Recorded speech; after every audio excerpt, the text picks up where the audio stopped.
Les organisateurs de Miss Italie défendent l'interdiction des candidates transgenres.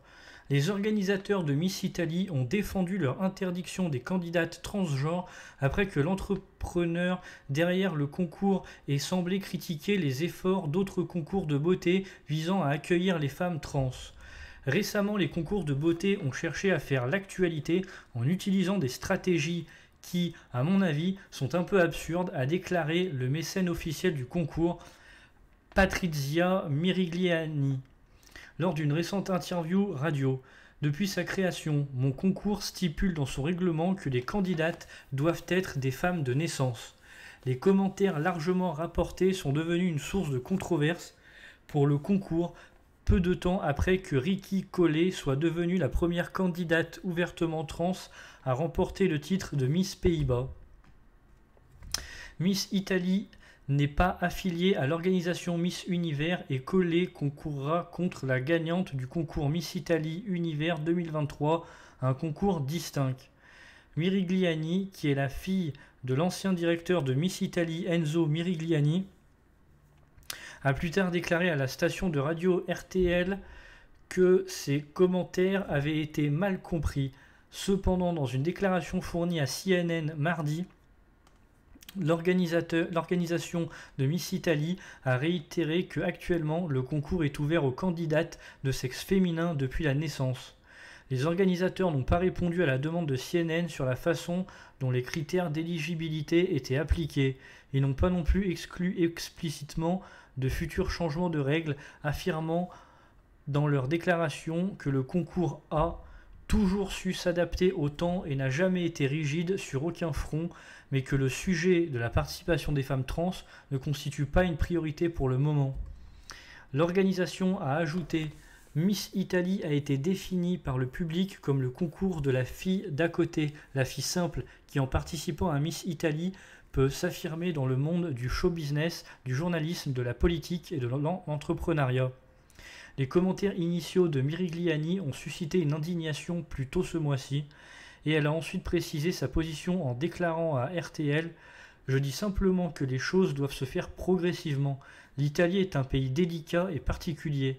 Elle a également déclaré à la radio que seules 2 personnes transgenres avaient jamais demandé à participer au concours.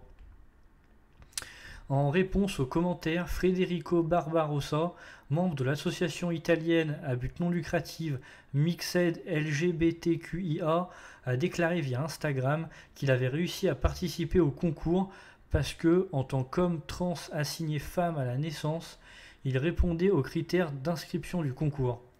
Quand j'ai entendu parler du règlement absurde, cela m'est venu spontanément, a déclaré un message publié sur le compte Instagram de Mixed LGBTQIA+, accompagné d'une capture d'écran d'un courriel d'acceptation de Miss Italie.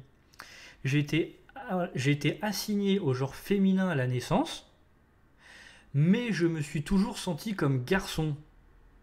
Nous espérons que ce geste attirera l'attention des médias nécessaires pour remettre ces questions au centre du débat.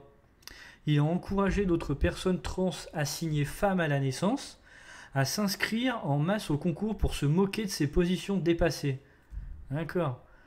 En gros, les personnes qui sont nées femmes, et ben justement, il veut faire en sorte qu'elles participent au concours, alors qu'elles sont passées hommes, en gros. Le journal italien Corriere della Sera a rapporté que d'autres candidats transgenres masculins ont depuis postulé.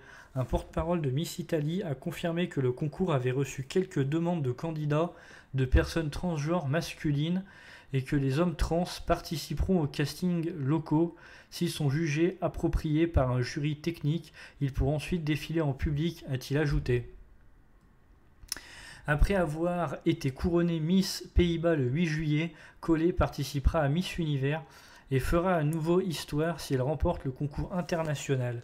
Par ailleurs, Daniela Oroyo González espère devenir la première femme transgenre ouvertement à remporter le concours Miss Univers Porto Rico et elle participera également au concours mondial de Miss Univers si elle remporte le titre. Depuis sa création en 1939, Miss Italie a vu défiler plusieurs candidates qui ont ensuite connu des carrières influentes dans le cinéma et la télévision. Parmi elles figurait Sophia Loren qui a participé en 1950 à l'âge de 15 ans mais n'a pas été couronnée, et Lucia Bosé qui a remporté le concours en 1947. La gagnante de l'année dernière était Lavina Abad, 18 ans, de Rome. Merci d'avoir suivi cette vidéo, j'espère qu'elle vous a plu. N'hésitez pas à liker, à partager, à commenter, à vous abonner. Moi, je vous dis à la prochaine.